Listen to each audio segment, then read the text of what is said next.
Matthieu chapitre 8, du verset 28 à 34.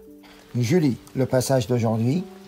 Lorsqu'ils furent à l'autre bord, dans le pays des Gadanériens, 2 démoniaques sortant des sépulcres vinrent au-devant de lui. Ils étaient si furieux que personne n'osait passer par là. Et voici, ils s'écrièrent: « Qu'y a-t-il entre nous et toi, Fils de Dieu? Es-tu venu ici pour nous tourmenter avant le temps ?» Il y avait, loin d'eux, un grand troupeau de pourceaux qui passait. Les démons priaient Jésus, disant: « Si tu nous chasses, envoie-nous dans ce pourceau, dans ce troupeau de pourceaux. » Il leur dit: « Allez !» Ils sortirent et entrèrent dans les pourceaux. Et voici tout le troupeau se précipita des pentes escarpées dans la mer, et ils périrent dans les eaux. Ceux qui les faisaient paître s'enfuirent et allèrent dans la ville raconter tout ce qui s'était passé et ce qui est arrivé aux démoniaques. Alors toute la ville sortit à la rencontre de Jésus, et dès qu'ils le virent, ils le supplièrent de quitter leur territoire. En fait, pour bien comprendre le passage d'aujourd'hui, il est important de savoir qu'il s'agisse du combat spirituel. En fait, dans notre vie spirituelle, il y a toujours des combats spirituels, sans cesse. On ne peut jamais éviter ce combat spirituel. En fait, c'est Éphésiens chapitre 6, verset 12, nous explique ce qu'est le combat spirituel. C'est le verset qui parle du combat spirituel. Je lis: « Car nous n'avons pas à lutter contre la chair et le sang, mais contre les dominations, contre les autorités, contre les princes de ce monde de ténèbres, contre les esprits méchants dans les lieux célestes. » Nous ne sommes pas invités à lutter contre la chair et le sang. Autrement, nous ne sommes pas faits pour lutter contre qui que ce soit. Il est impératif de savoir que nous sommes face aux dominations, aux autorités, aux princes de ce monde de ténèbres et aux esprits méchants dans les lieux célestes. Cela signifie que ce combat n'est jamais facile. Nous sommes toujours exposés à ces combats et ce combat n'est jamais facile, voire même impossible à triompher. Parce que nous avons à lutter contre qui? Contre les dominations, contre les autorités, contre les princes de ce monde de ténèbres, contre les esprits méchants dans les lieux célestes. Il faut donc savoir que derrière ceux qui persécutent les chrétiens et qui les exécutent pour le fait de croire en Jésus, derrière ceux qui nous font mal, il y a des puissances des ténèbres qui agissent derrière eux. Est-ce que vous pensez que Dieu a fait l'homme pour faire mal aux autres? Non, à l'origine, naturellement, l'homme n'est pas fait pour faire le mal. Ils font mal aux autres parce qu'ils sont à la fois séduits et poussés à le faire par ces puissances des ténèbres. Nous-mêmes, peut-on lutter contre eux alors qu'ils sont invisibles? Est-ce qu'on peut lutter contre les esprits méchants alors qu'ils sont invisibles? Non, nous ne pouvons pas lutter contre ces esprits méchants. Nous-mêmes, cela est impossible. Alors, il est impératif de savoir que derrière ceux qui nous font mal, ceux qui sont méchants, il y a des esprits méchants et que nous ne pouvons rien faire contre eux. En fait, c'est pourquoi donc il ne faut pas détester ou haïr quelqu'un. Parce que le fait d'agir d'une mauvaise manière, ce n'est pas cette personne. C'est le mauvais esprit qui est derrière eux. Parce que cette personne a été à la fois séduite et on peut pousser et que par le mauvais esprit qu'ils agissent ainsi. Naturellement, Dieu n'a pas créé l'homme pour faire mal. C'est dans ce sens-là qu'il faut comprendre le passage d'aujourd'hui. Lorsque Jésus est arrivé à l'autre bord, dans le pays des Gadanériens, 2 démoniaques se sont approchés de lui. On les appelle démoniaques parce qu'ils sont possédés par un démon. C'est pourquoi le verset 28 dit que personne n'osait passer à côté d'eux comme ils étaient si furieux.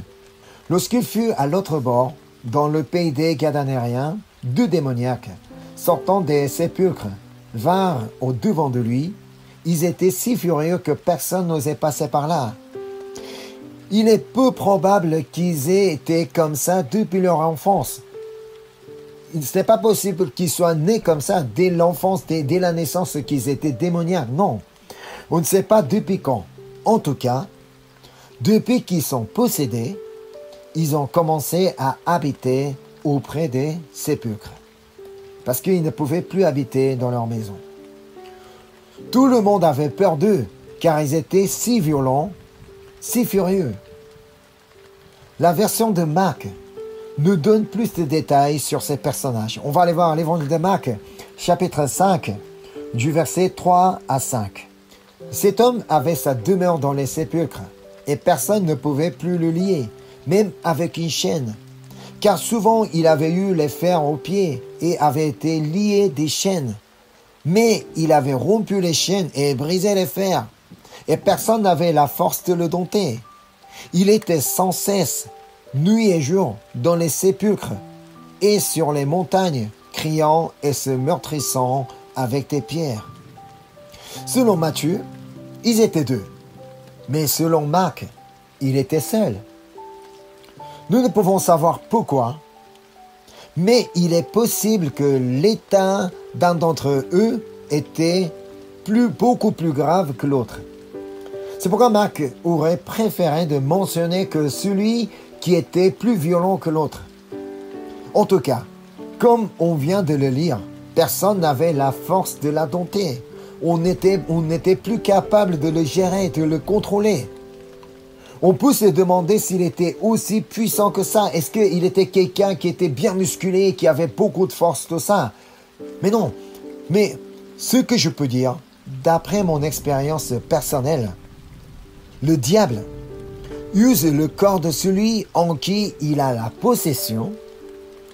Il fait tout, autant qu'il veut, car ce n'est pas lui qui se blesse. Pour le diable, ce n'est pas son corps. Alors même s'il se blesse, même s'il saigne, ça ne lui regarde pas. Le possédé utilise donc toute sa force afin de se libérer de tout ce qui le lie. Si jamais donc il y a les personnes qui l'attrapent derrière, il est capable de les jeter.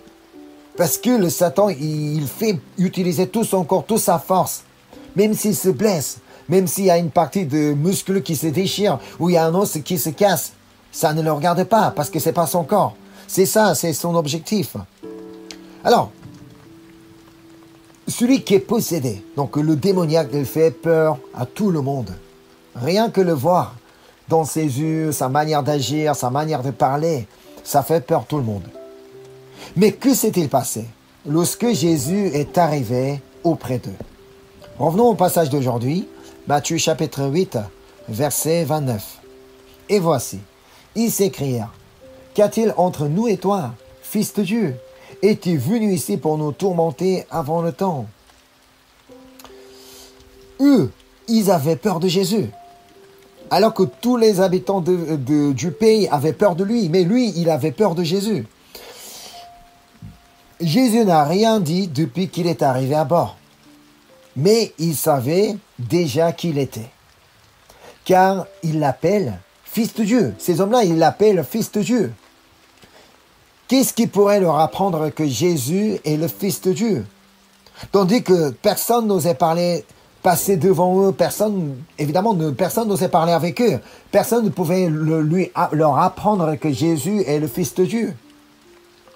Mais ils savaient déjà qui il était. Cela signifie que ce sont les esprits méchants qui étaient en eux, qui avaient peur de Jésus. Les démons savaient qui était Jésus. Parce qu'ils savaient qui est Jésus. Alors, si vous croyez en Jésus, n'ayez pas peur des esprits méchants. On n'a pas besoin d'avoir peur de Satan. On n'a pas besoin d'avoir peur des fantômes. Parfois, on a peur des fantômes. Oh, mais je suis dans un lieu obscur, donc je suis tout seul dans la rue, j'ai peur de rencontrer des fantômes, tout ça. Non, on n'a pas besoin d'avoir peur.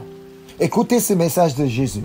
On va aller voir l'évangile de Jean, chapitre 16, verset 33. Je vous ai dit ces choses, afin que vous ayez la paix en moi.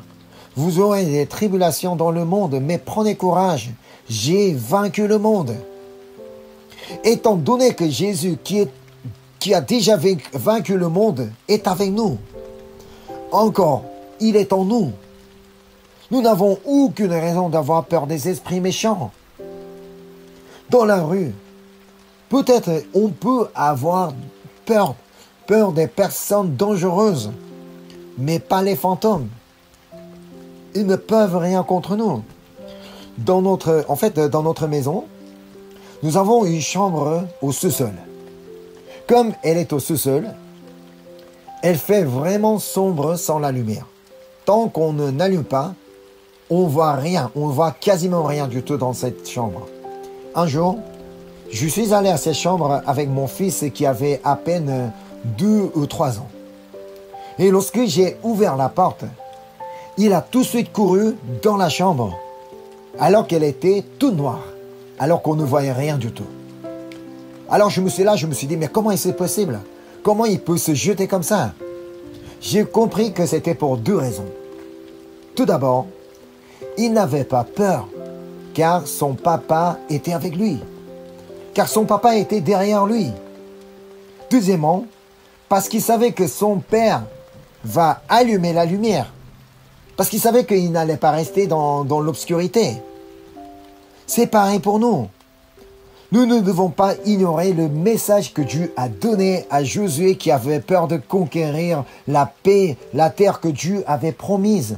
On va aller voir livre de Josué, chapitre 1, verset 9. Ne t'ai-je pas donné cet ordre? Fortifie-toi et prends courage. Ne t'effraie point et ne t'épouvante point, car l'Éternel ton Dieu est avec toi dans tout ce que tu entreprendras. Ce n'est pas le message qui est destiné uniquement à Josué. Ce message est donné à tous les enfants de Dieu. Ne t'ai-je pas donné cet ordre? Fortifie-toi et prends courage. Ne t'effraie point et ne t'épouvante point, car l'Éternel ton Dieu est avec toi dans tout ce que tu entreprendras. Jésus qui a vaincu le monde est avec nous. Il a vaincu la mort. Celui qui a vaincu la mort est avec nous. Qu'a-t-il promis avant de monter dans les cieux? Je suis avec vous tous les jours jusqu'à la fin du monde.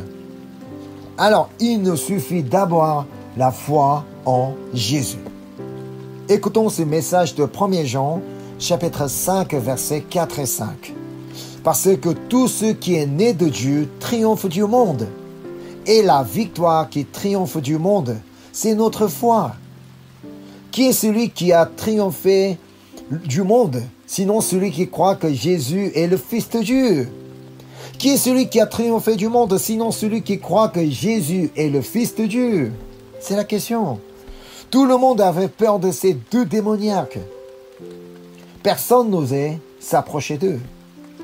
Mais eux, voyant Jésus arriver à bord, ils se sont approchés de Jésus car ils avaient peur de lui. Alors en aucun cas, nous ne devons avoir peur ni des fantômes, ni des personnes possédées. Car nous croyons en Jésus qui est avec nous. Nous croyons que Jésus est le Fils de Dieu, alors nous avons triomphé du monde. Alors que nous avons déjà triomphé du monde, pourquoi nous avons besoin d'avoir peur des fantômes ou des esprits méchants? Non. C'est aux esprits méchants d'avoir peur de nous. Parce que Jésus est avec nous et Jésus est en nous. Alors c'est à eux d'avoir peur. Ce n'est pas nous. Moi, j'ai une expérience lorsque j'étais dans le service militaire. Un jour, je dormais tranquillement. Et un des collègues est venu. Il est venu à côté de moi, alors que c'était vraiment dans la nuit. Et ce garçon est venu se coucher à côté de moi. Alors j'avais un peu peur parce que un autre garçon qui se couche à côté d'un autre garçon, c'est quand même quelque chose de bizarre. Alors, je me suis dit, mais qu'est-ce que tu fais là? Mais il m'a dit, mais j'ai peur. Mais de quoi tu as peur? Mais j'ai vu un fantôme à côté des fenêtres. Alors, mais je me suis dit, ah, mais comment ça? Et j'ai regardé à la fenêtre et puis je voyais rien du tout. Alors, mais je lui ai dit, mais t'inquiète pas. Donc, il va pas chercher à venir auprès de toi tant que tu restes à côté de moi. Ben, lui, il est venu à côté de moi parce qu'il savait que je suis chrétien, que je crois en Jésus. C'est pourquoi lui, il avait choisi moi pour passer la nuit à côté de moi, parce qu'il avait peur de fantômes. Et il savait que à côté de moi, le fantôme ne pourra pas s'approcher de lui. Mais de même les non-croyants savent que les fantômes ne peuvent rien contre Jésus. Alors nous qui croyons en Jésus, pourquoi on a besoin d'avoir peur des fantômes ou des mauvais esprits? Non, c'est à eux d'avoir peur. C'est démoniaque. Alors, que demande-t-il à Jésus? On revient au passage d'aujourd'hui, Matthieu chapitre 8, du verset 30 à 32. Il y avait loin d'eux un grand troupeau de pourceaux qui paissaient.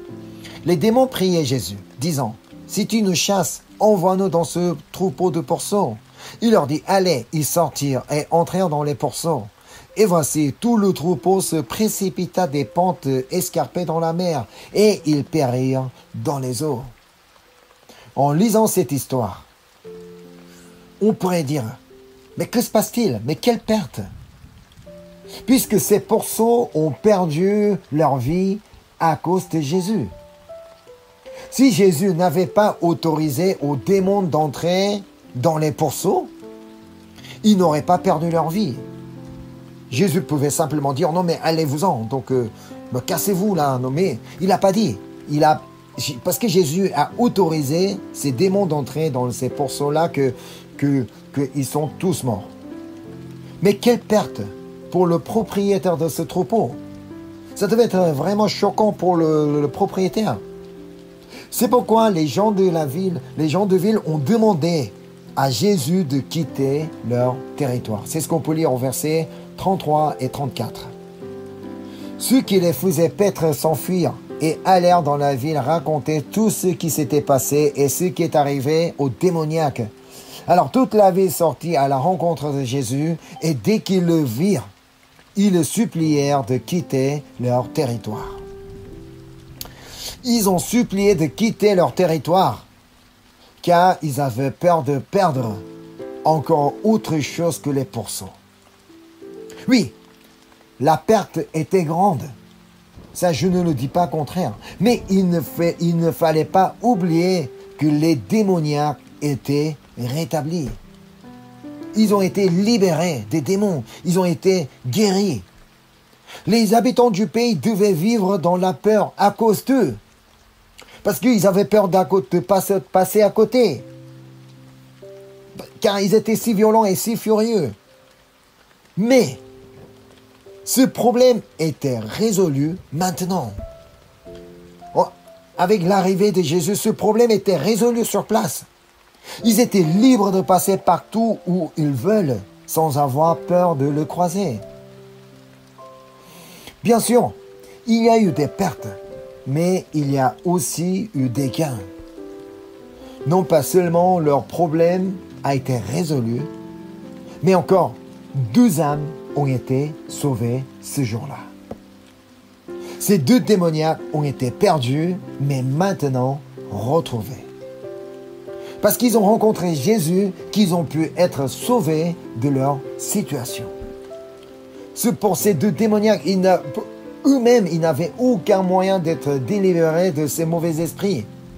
Ils ne pouvaient rien faire. Même leur famille, même s'ils voulaient faire quelque chose pour leur fils, ils ne pouvaient rien faire. Mais parce que grâce à Jésus qu'ils ont été délivrés et puis ils ont pu être sauvés. Pour Dieu, le plus important, c'est de retrouver ce qui a été perdu. Dieu veut que tout le monde soit sauvé et parvienne à la connaissance de la vérité. Dieu ne veut voir personne périr, y compris les démoniaques. Nous, en regardant les démoniaques, non, sont les mauvais, hein, donc ils sont bizarres, donc c'est pas normal, mais on s'éloigne d'eux. Non. Mais Dieu veut qu'ils soient sauvés également. C'est la raison pour laquelle Jésus a traversé la mer pour se rendre dans ce pays-là, pour les guérir. C'est pourquoi Jésus a dit en parabole ainsi dans l'évangile de Luc, chapitre 15, du verset 4 à 6. Quel homme d'entre vous, s'il a 100 brebis et qu'il en perde une, ne laisse les 99 autres dans le désert pour aller après celle qui est perdue jusqu'à ce qu'il la retrouve? Lorsqu'il l'a retrouvée, il la met avec joie sur ses épaules. Et de retour à la maison, il appelle ses amis et ses voisins et leur dit « Réjouissez-vous avec moi, car j'ai trouvé ma brebis qui était perdue. » C'était le sentiment de Jésus. C'était le sentiment des disciples de Jésus. Ils étaient tous joyeux. Jésus était joyeux d'avoir retrouvé une brebis perdue, 2 brebis perdues même. Mais malheureusement, les habitants du pays de Gadanéria en ignoraient complètement. Ça ne les regardait pas. Pour eux, le rétablissement de ces 2 hommes ne les intéressait pas. Leur perte était beaucoup plus importante que tout. Leur perte des pourceaux était beaucoup plus importante que ces 2 démoniaques. Plus que nous nous approchons du dernier temps, les gens ne penseront qu'à eux, qu'à leur perte, qu'à leur argent, qu'à leur famille, qu'à leurs choses-là. Dieu nous a déjà avertis par 2 Timothée, chapitre 3, du verset 1 à 5. Sache que dans les derniers jours, il y aura des temps difficiles, car les hommes seront égoïstes, amis de l'argent, fanfarons, hautains, blasphémateurs, rebelles à leurs parents, ingrats, irréligieux, insensibles, déloyaux, calomniateurs, intempérants, cruels, ennemis des gens de bien, traîtres, emportés, enflés d'orgueil, aimant le plaisir plus que Dieu, ayant l'apparence de la piété, mais reniant ceux qui en fait la force. Éloigne-toi de ces hommes-là. Pourquoi les habitants du pays des Gadanériens ont supplié Jésus de quitter leur territoire? Car ils étaient égoïstes. Ils ne pensaient qu'à eux. Oh non, mais à cause de lui, on a perdu nos pourceaux là, c'est pas possible. Ils étaient amis de l'argent, leur argent était beaucoup plus important, leurs matériaux étaient beaucoup plus importants que les âmes. Ils étaient irréligieux, ils ne s'intéressaient pas aux âmes. Et aussi ennemis des gens de bien. Ils ont refusé Jésus. Non merci Jésus, on n'a pas besoin de toi ici. Ils ont refusé. Si Jésus avait été avec eux, si Jésus a pu rester dans ce pays-là, ils auraient gagné bien plus qu'ils n'auraient perdu. Jésus aurait pu guérir encore d'autres personnes malades de ce pays. Jésus aurait pu sauver encore plus d'âmes de ce pays-là. Jésus aurait pu opérer encore d'autres miracles dans ce pays. Mais Jésus n'était pas bienvenu dans ce pays. Et il savait qu'il ne serait pas bien reçu dans sa patrie. Sa patrie est le monde entier, parce que c'est lui qui l'a créé. C'est ce qu'on peut lire dans l'évangile de Luc, chapitre 4, du verset 24 à 27. Mais ajouta-t-il, je vous le dis en vérité, aucun prophète n'est bien reçu dans sa patrie. Je vous le dis en vérité, il y avait plusieurs veuves en Israël du temps d'Élie. Lorsque le ciel fut fermé 3 ans et 6 mois et qu'il y eut une grande famine sur toute la terre, et cependant Élie ne fut envoyé vers aucune d'elles, si ce n'est vers une femme veuve à Sarepta, dans le pays de Sidon. Il y avait aussi plusieurs lépreux en Israël du temps d'Élisée, le prophète, et cependant aucun d'eux ne fut purifié, si ce n'est Naaman le Syrien. Notre Seigneur est un Dieu relationnel. Ils seront uniquement là où le cœur l'accueille. Ça veut dire, il n'ira pas où personne ne l'accueille. Tant que nous avons un cœur fermé, Dieu ne peut pas venir en nous. Élie était envoyé chez une femme veuve à Sarepta, puisqu'elle était la seule qui l'accueillait. Naaman était le seul purifié de sa lèpre, puisqu'il était le seul qui s'approchait d'Élisée. Jésus n'a pas pu rester longtemps dans le pays des Gadanéens, comme les habitants de ce pays ne l'ont pas accueilli, et il ne pouvait guérir que 2 personnes, car ils étaient les seuls qui ont reconnu Jésus, le Fils de Dieu. Alors, prenons garde de ne pas devenir comme eux, comme ses habitants. Accueillons Jésus et approchons-nous de lui. Nous ne perdons rien pour suivre Jésus. Même si les disciples de Jésus ont dû laisser leur travail, leur famille, afin de suivre Jésus, ce n'était pas une perte, mais plutôt un gain. C'est ce que Paul confesse aussi aux chrétiens de Philippe. On va aller voir l'épître aux Philippiens, chapitre 3, du verset 4 à 9. Il semblerait que croire en Jésus, ça nous fait perdre quelque chose. Mais ce n'est pas vrai. Philippiens chapitre 3, verset 4 à 9, je lis. « Moi aussi, cependant, j'aurai sujet de mettre ma confiance en la chair. Si quelque autre croit pouvoir se confier en la chair, je le puis bien davantage. Moi, circoncis le 8e jour, de la race d'Israël, de la tribu de Benjamin, hébreu né d'hébreu, quant à la loi pharisien, quant au zèle persécuteur de l'Église, irréprochable à l'égard de la justice de la loi. Mais ces choses qui étaient pour moi des gains, je les ai regardées comme une perte à cause de Christ. Et même je regarde toutes choses comme une perte à cause de l'excellence de la connaissance de Jésus-Christ mon Seigneur, pour lequel j'ai renoncé à tout, et je les regarde comme de la boue afin de gagner Christ. Et d'être trouvé en lui, non pas ma justice, celle qui vient de la loi, mais avec celle qui s'obtient par la foi en Christ, la justice qui vient de Dieu par la foi. Il n'y a pas plus important que de gagner Christ. Gagner de l'argent n'est pas plus important. Gagner d'autres personnes n'est pas plus important. Gagner autre chose ne peut pas être plus important que de gagner Christ. Car c'est lui le chemin, la vérité et la vie. Jésus est le seul chemin qui nous amène au Père. Jésus est la seule vérité. Jésus est le seul qui nous donne la vie. Personne d'autre. Aucun autre Dieu. En tout cas, autre Dieu n'existe pas. Ce ne sont que des mauvais esprits. Sans lui, on ne peut être sauvé. Sans lui, on sera complètement perdu. Et sans lui, on n'aurait pas de vie. Jésus a traversé la mer de Galilée pour se rendre au pays des Gadanéens. Mais là, il ne pouvait que rétablir 2 hommes avant de repartir de là. Il est vraiment dommage d'en apprendre. Ils ont perdu leur chance de voir Jésus manifester sa toute-puissance dans leur pays. Jésus avait déjà opéré des miracles, Jésus a guéri des gens, tout ça. Il pouvait faire de même dans ces pays-là. Mais c'est eux, ils ont refusé, ils ont repoussé Jésus. Tout ça parce qu'ils ont perdu des pourceaux.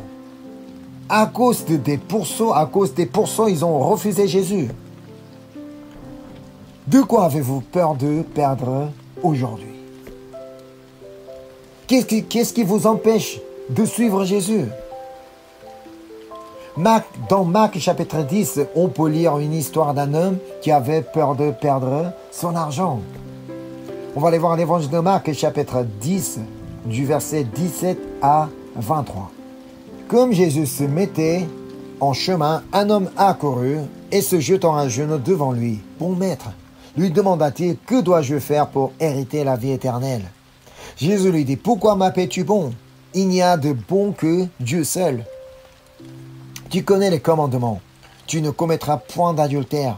Tu ne tueras point. Tu ne déroberas point. Tu ne diras point de faux témoignages. Tu ne feras tort à personne. Honore ton père et ta mère. » Il lui répondit, « Maître, j'ai observé toutes ces choses dès ma jeunesse. » Jésus les en regardait les mains.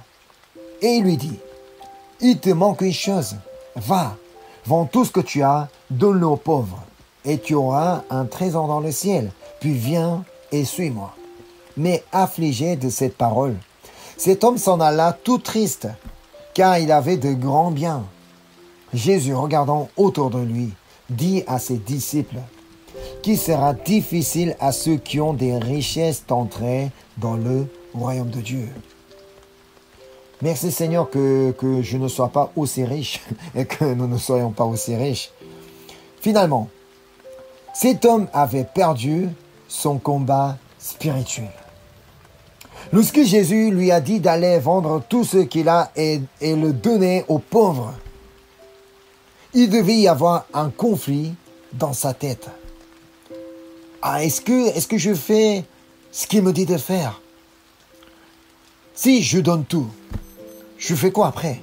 Je vis comment après? Ah non, non, non, non, non. Je n'ai qu'à écouter Jésus et le suivre.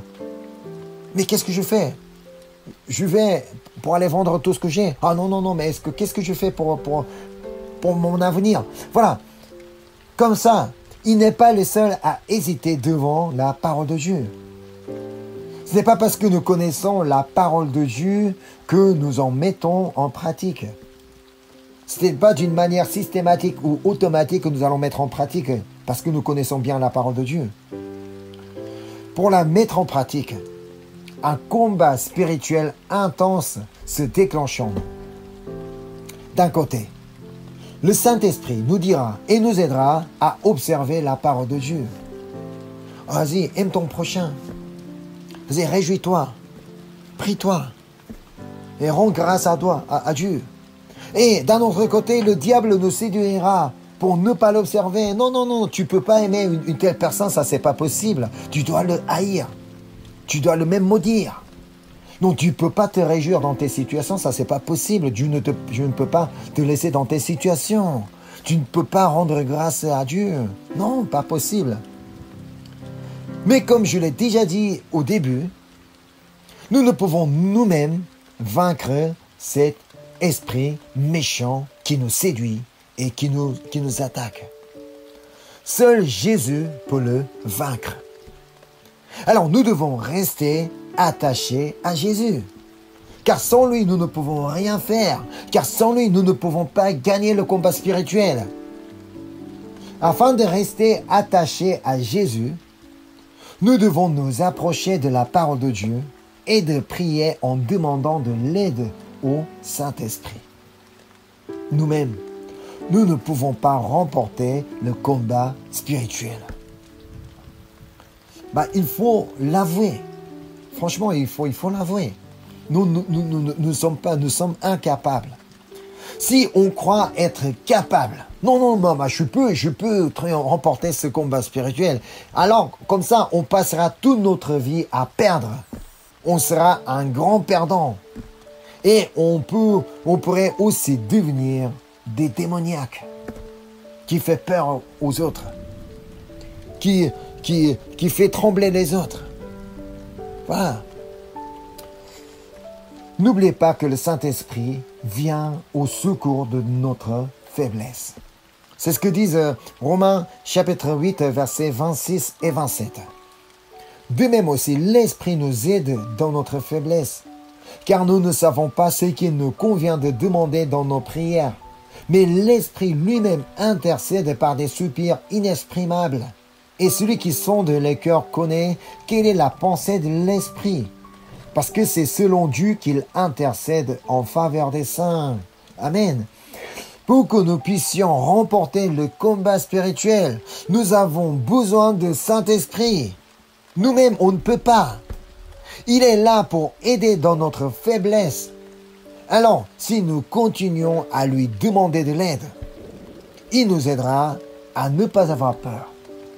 Il nous aidera à ne pas nous inquiéter. Il nous aidera à lutter contre les dominations, contre les autorités, contre les princes de ce monde de ténèbres, contre les esprits méchants. Et il nous aidera à ne pas perdre notre combat spirituel. Ouvrons donc notre cœur pour recevoir le Seigneur, afin qu'il puisse continuellement agir dans notre vie. Tant que nous restons avec un cœur fermé et que nous ne l'accueillons pas et que nous ne le recevions pas et que nous restons tout seuls, le combat spirituel est déjà perdu. On ne peut rien espérer, c'est déjà perdu. Mais à partir du moment où on ouvre notre cœur et qu'on demande constamment l'aide du Saint-Esprit, et cela grâce à l'aide du Saint-Esprit, dans le nom de Jésus-Christ, nous allons pouvoir continuellement vaincre donc les mauvais esprits et que nous allons finalement pouvoir remporter le combat spirituel. Amen. Je vais prier. Seigneur, merci. Merci pour ton amour. Merci pour ta grâce. Merci parce que tu es là. C'est grâce à toi que nous pouvons remporter le combat spirituel. Sans toi, nous ne pouvons rien faire. Sans toi, nous allons rester perdants, Seigneur. Nous sommes si faibles. Alors nous avons vraiment besoin de l'aide du Saint-Esprit. Tu es là pour nous secourir dans notre faiblesse. Alors nous allons continuellement demander de l'aide au Saint-Esprit. Viens, fortifie-nous et encourage-nous, afin que nous puissions continuellement suivre ta parole, Seigneur, afin que nous puissions continuellement faire ta volonté, Seigneur.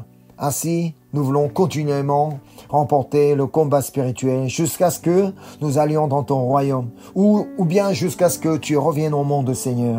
En aucun cas, nous ne voulons jamais laisser les mauvais esprits vaincre notre vie, Seigneur. Nous voulons toujours être victorieux dans notre vie. Merci parce que tu es là. Tu nous as déjà rendu la victoire. Parce que tu es là pour nous aider à remporter ce combat spirituel. Encore merci. Je te prie au nom du Seigneur Jésus-Christ. Amen.